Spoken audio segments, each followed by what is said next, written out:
To prepare for the no totem lifestyle coming with the Ignition update, we have to start getting used to big maps. If your class can full clear large maps such as this one, Last Horizon 6 and Moonbridge, you can make some of the best Meso and EXP rates in the game. This map used to be one of the best maps for Kana farmers when Kishin's spawn enhancing effect was still alive. Back when Kana farmers were running rampant across the Maple world, players had to endlessly channel surf to find an open map here.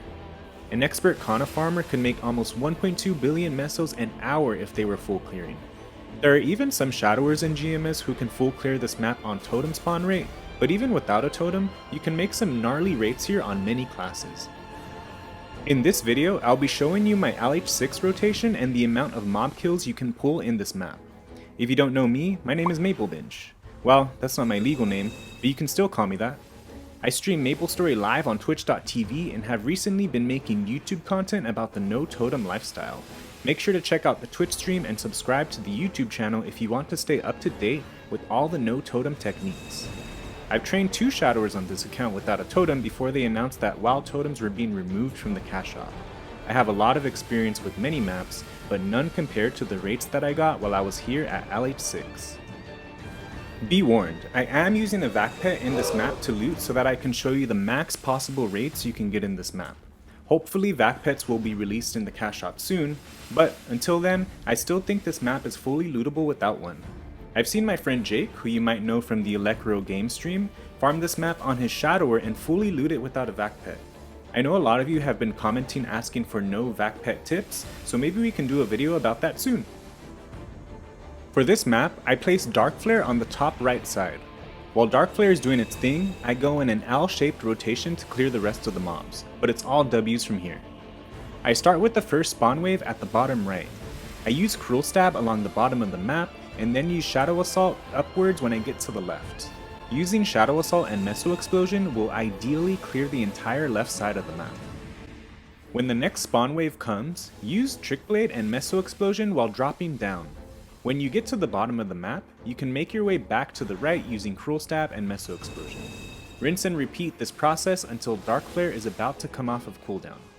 Remember, your goal as a shadower when farming without a totem is to full clear the entire map every spawn wave. To accomplish this, you have to strategically rotate Shadow Assault and Trick Blade for every other mob spawn wave. For one spawn wave, you use Shadow Assault as your main area of effect mobbing skill, and then for the next spawn wave, you use Trick Blade. Doing this rotation makes it so that you never run out of Shadow Assault stacks when you farm. This is just one of the many reasons why I love no totem farming on a shadower. To start your loot rotation, place Shadow Veil on the bottom right side. Shadow Veil will kill the mobs for you while you can focus on replacing Dark Flare. After placing Veil, do your usual rotation, but this time, after Shadow Assaulting to the top left, go to the right side to replace Dark Flare. Go back to the left side after replacing it, and use either Trick Blade or Sudden Raid to clear the left side. I like to use Sudden Raid during my loot cycles just to make my life easier.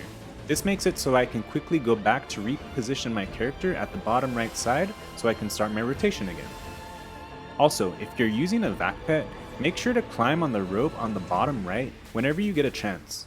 Unfortunately, the vac pet can't suck well enough to get the mesos on this platform if you're on the bottom of the map. The rotation I've shown you today is the one that I personally like to use when I farm this map, but you can rotate this map in a variety of ways, especially if you can one-shot with your Meso Explosion. Leave a comment down below if you happen to farm this map differently than I do. I'm curious to see what other ways this map can be farmed, and if any other classes out there like this map. I've tried this L-shaped rotation on my Night Lord as well, and it's pretty fun. For the most part, I love this map, but the downside is that you get 2 different types of familiar cards when you farm here. However, that's negligible since you get some awesome meso rates and kills per hour here. In a 6-minute battle analysis, I obtained an average of 492 million mesos clean and 18,000 mobs killed per hour. If you use Wealth Acquisition Potion and Legion Wealth Coupons, that comes to over 1.4 bill in a 2-hour session, which are some amazing rates for off-totem grinding. If you're worried about your Meso Explosion not doing enough damage, don't worry because you can still make some great rates here since you are mainly clearing with Cruel Stab, Trick Blade, and Shadow Assault, which are very strong skills in themselves.